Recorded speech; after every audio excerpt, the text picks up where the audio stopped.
बिस्मिल्लाहिर्रहमानिर्रहीम। अस्सलाम वालेकुम। नूरुल आपकी खिदमत में हाज़िर है और आज इस्लामाबाद से आपके पास मौजूद हूँ, आपसे बात कर रहा हूँ क्योंकि हम इस्लामाबाद आए हुए हैं कुछ दोस्तों के साथ। कुछ मुलाकातें हैं, कुछ लोगों से मिलेंगे, कुछ खबरें मिलेंगी। लेकिन इमरान खान ने अपना मौका गँवा दिया है। वो जो कहते हैं ना कि गला मुक गइयां ने, या वो क्या कहते हैं कि sorry gentleman you are late.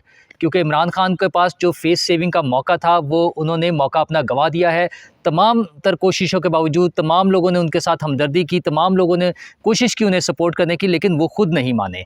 और दूसरी बड़ी खबर यह है कि आर्मी चीफ़ का तकर्रुर, उस पर भी इमरान खान का जो ख्वाहिश थी कि उनकी मर्ज़ी चले या उनसे भी मुशावरत हो जाए, वो मौका भी ख़त्म हो गया। हुकूमत ने उसके लिए फ़ैसला कर लिया है और अगले चंद दिनों में वो नाम सामने आ जाएगा। और किस तरह से शॉर्ट लिस्ट की है चीज़ें, ये हम आपसे बात करेंगे। तो इमरान खान साहब ने अपना लॉन्ग मार्च शुरू कर दिया और उनका मुतालबा था जल्दी इंतखाबात।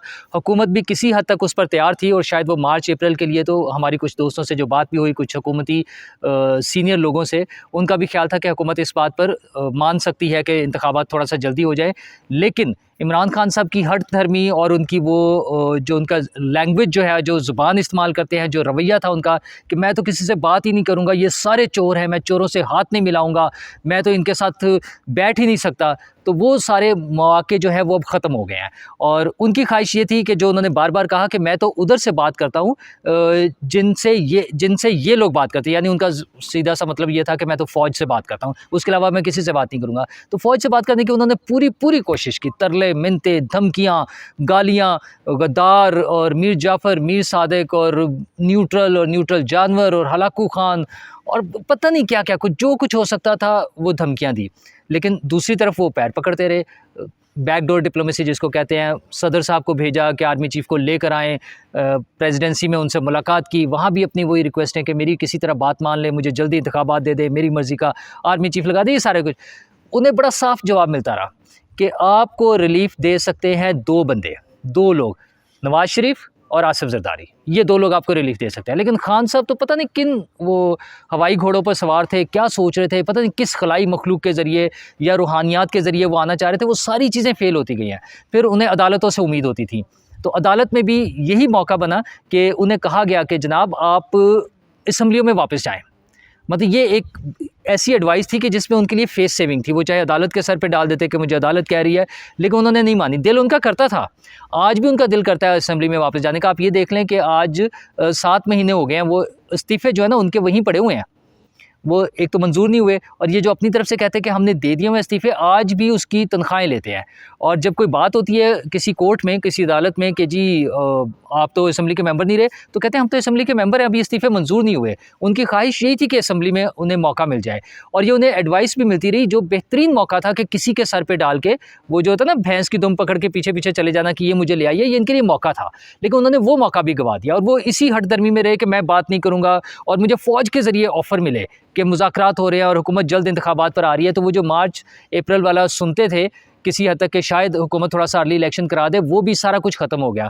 फिर इनके पास जो अपना लॉन्ग मार्च वाला था वो भी करके देख लिया, और लॉन्ग मार्च भी नहीं है, वो पता नहीं क्या शॉर्ट मार्च कह लें या बाई पार्ट्स मार्च कह लें, क्योंकि वो चलता है 2 किलोमीटर का डिस्टेंस तय करता है और उसके बाद ख़त्म हो जाता है। उसके बाद इमरान खान साहब घर आ जाते हैं सोने के लिए, रेस्ट करते हैं, खाना वाना खाते हैं, क्योंकि उन्हें अक्सर जगहों के खाने पसंद नहीं आते। जैसे वो कामों की वगैरह वाला मामला हुआ ना, कि पता चला वहाँ आगे अरेंजमेंट्स अच्छे नहीं हैं, लोग ज़्यादा नहीं है, खाना अच्छा नहीं है, इतने दुम्बे बने और इतने नहीं बने, तो खान साहब वापस आ जाते थे।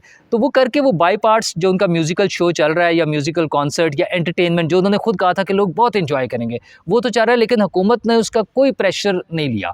हुकूमती बाकी जो वज़रा थे और सीनियर लोग जो हैं, उनसे भी ये रिपोर्ट्स मिलती रही कि हुकूमत इस प्रेशर में नहीं आ रही। तो कल तो उसका बिल्कुल ही क्लियर होगी ना बात। जो नवाज़ शरीफ साहब ने रात ट्वीट कर दिया है, वो 3 हिस्सों में वो ट्वीट है, और उन्होंने कहा कि मैंने वज़ीर-ए-आज़म, पहले तो उन्होंने कहा कि ये जो 20,000 बंदे ले आए या 20 लाख का ये क्लेम करता था, और 20,000 बंदे भी नहीं हैं। और उसकी वजह उन्होंने बताई कि जो बेबुनियाद और झूठ की बुनियाद पे बयानिया खड़ा किया गया, लोग उससे मुतनफ़र हो गए हैं, लोग उस पे बिलीव नहीं कर रहे हैं, लोग उस पे इनके साथ चलने को तैयार नहीं हैं। दूसरा जो सबसे अहम बात है, जो बड़ा क्लियर कट मैसेज है, वो जैसे आर्मी चीफ़ ने काकूल अकेडमी में खड़े होकर कहा था ना कि मैसेज इज़ क्लियर, तो उसी तरह नवाज़ शरीफ ने कह दिया मैसेज इज़ क्लियर। उन्होंने कहा कि मैंने शहबाज शरीफ को, वज़ीर-ए-आज़म पाकिस्तान से, कहा है कि इसकी कोई बात नहीं सुननी, ये 2000 बंदे लाए या 20,000 बंदे लाए, मतलब उन्हें उम्मीद है कि अगर ज़्यादा से ज़्यादा भी हुए तो 20,000 होंगे, ये जो लाखों का कहते हैं नवाज शरीफ साहब को ही ख्याल। उन्होंने कहा जितने मर्जी बंदे ले आए, इसकी कोई बात नहीं सुननी, ये फितना है, इसको फारिग करें, इसको ख़त्म करें और इसको सख्ती से निपटे।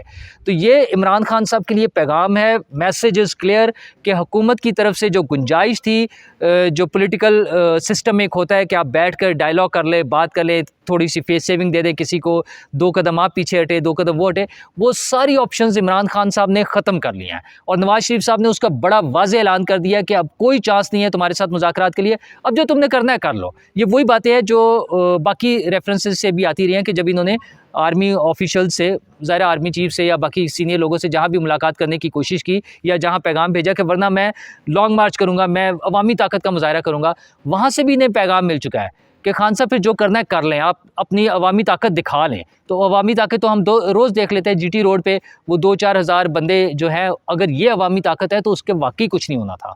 ये तो पहले दिन से अगर कोई बहुत बड़ा एक जुलूस लेकर निकलते, एक प्रॉपर लॉन्ग मार्च होता जो लाहौर से चलता और पता चलता कि इस्लामाबाद की तरफ चल पड़ा है, फिर शायद हुकूमती साइड पर थोड़ा सा प्रेशर होता, लेकिन कोई प्रेशर नहीं आया। खान साहब का वो जो ठुस हो गया है, लॉन्ग मार्च नज़र आ गया, इतनी कम तादाद है। और नवाज शरीफ का ये बयान, अच्छा उस पर पीटीआई का क्या रिएक्शन आ रहा है, उनका खौफ का आलम ये देखें। वो अब उसको कह रहे हैं कि ये मरियम ने जो है अपने वालिद साहब का फ़ोन इस्तेमाल करके ट्वीट कर दिया है। मतलब इतने खौफज़दा हैं, वो ये शो करना चाह रहे हैं कि ये असली नहीं है, ये तो वैसे ही मरियम ने कर दिया, नवाज शरीफ नहीं कह रहे, क्योंकि उन्हें पता है कि अगर नवाज शरीफ ने ये कह दिया है तो फिर अब गुंजाइश ख़त्म हो गई है कि ज़ाहिर है पार्टी के हेड है, शहबाज शरीफ ने भी उन्हीं की बात माननी है, हुकूमती जो है वो इत्तेहादी जमातों के साथ मिलकर बनी है, बाकी पार्टनर्स भी नवाज शरीफ के साथ ही होंगे और वो हैं भी। हमारी भी यहाँ इस्लामाबाद में कल रात भी कुछ लोगों से जो मुलाकातें हुई हैं उसमें यही तासुर मिला है कि हुकूमत उनसे मुज़ाकरात के लिए बिल्कुल भी विलिंग नहीं है, उनको कोई परेशानी नहीं है, उन्हें कोई खौफ नहीं है और वो बड़े खुश हैं। वो DGISI की प्रेस कॉन्फ्रेंस से भी कि वो भी एक एवेन्यू क्लियर हो गया, जो थोड़ा सा था ना कि एक शख्स का शायद मसला है, आर्मी चीफ, ये इन्होंने तो टारगेट बनाया था कि आर्मी चीफ सिर्फ मेरे खिलाफ है, बाकी सारी फ़ौज मेरे साथ है। तो वो भी काफ़ी हद तक क्लियर हो गया कि पूरी फ़ौज जो है वो इकट्ठी है और फ़ौज के सरबराह का तकर्रुर होना है, जो इमरान खान साहब का सबसे बड़ा एक टारगेट नज़र आ रहा था कि किसी तरह उनकी मर्ज़ी उसमें शामिल हो जाए या कम से कम वो ये कहने वाले बन जाएं कि मेरी भी उसमें मर्ज़ी शामिल है। तो उससे भी उनकी छुट्टी हो चुकी है और जो रात हमें कुछ खबरें मिली हैं यहाँ पर इस्लामाबाद में, उसके मुताबिक तो हुकूमत ने वो प्रोसेस शुरू कर दिया है उसकी तैनाती के हवाले से नए आर्मी चीफ़ की, और कुछ शॉर्ट लिस्टिंग भी हो गई है। वो जो 5 या 6 नाम आते हैं, अब प्रॉब्ली उसमें से 2 या 3 को कंसिडर किया जा रहा है और उसके मुताबिक अगले चंद दिनों में, शायद 1 हफ़्ते के टाइम में, नए आर्मी चीफ़ का तकर्रुर हो जाए, यानी उनका ऐलान हो जाए। तो फिर वो इमरान खान साहब के जो एक उन्होंने बैलून बनाया हुआ ना, उससे वो भी हवा निकल जाएगी कि मेरी मर्ज़ी होगी, मेरी मर्ज़ी का आएगा और आर्मी में पता नहीं मेरी क्या वो जो है वैल्यू है और मेरी कितनी इंपॉर्टेंस है और मेरी कितनी हिमायत है। इंडिविजुअल्स में होती है, किसी की फैमिलीज़ में, बच्चों में, हम अपने आसपास देखते हैं। ज़रूरी नहीं कि पूरी फैमिली एक ही पॉलिटिकल पार्टी की या एक ही लीडर की हिमायती हो। एक फैमिली मेम्बर किसी का हिमायती हो सकता है तो दूसरा किसी और का, तो वहाँ भी कोई हो सकता है। लेकिन एज़ इंस्टीट्यूशन, एज़ फ़ौज, जो इमरान खान साहब ने एक तासुर देने की कोशिश की ना कि मेरे साथ खड़े हैं और मेरे पीछे हैं और हुकूमत के ख़िलाफ़ हैं, और वो सारा तो हो गया ख़त्म। तो इमरान खान साहब के पास जो फेस सेविंग का एक मौका था मुज़ाकरात के ज़रिए और असम्बली में बैठकर बात करने का, जिसमें शायद उन्हें थोड़ा सा मार्जिन भी मिल जाता, वो हो गया मुकम्मल तौर पे ख़त्म। और अब हुकूमत उनके बात मानने को तैयार नहीं है। इलेक्शन अपने वक्त पर या शायद थोड़ा सा लेट, मतलब जो वक्त पर या उससे भी थोड़ा सा लेट, ये दोनों सूरतों में से कोई एक होगी। और आर्मी चीफ़ जो है अगले हफ्ते में हमारे सामने होंगे और इमरान खान साहब फिर बनी गाला में होंगे और वही जंतर मंतर या कोई रूहानी मसरूफियात होंगी उनकी, उसके ज़रिए फिर वो अगले सेशन में उससे अगले के लिए कुछ सोचें, प्लान करें, तो वो करते रहेंगे। इंतखाबात तक के लिए उनकी छुट्टी। शुक्रिया।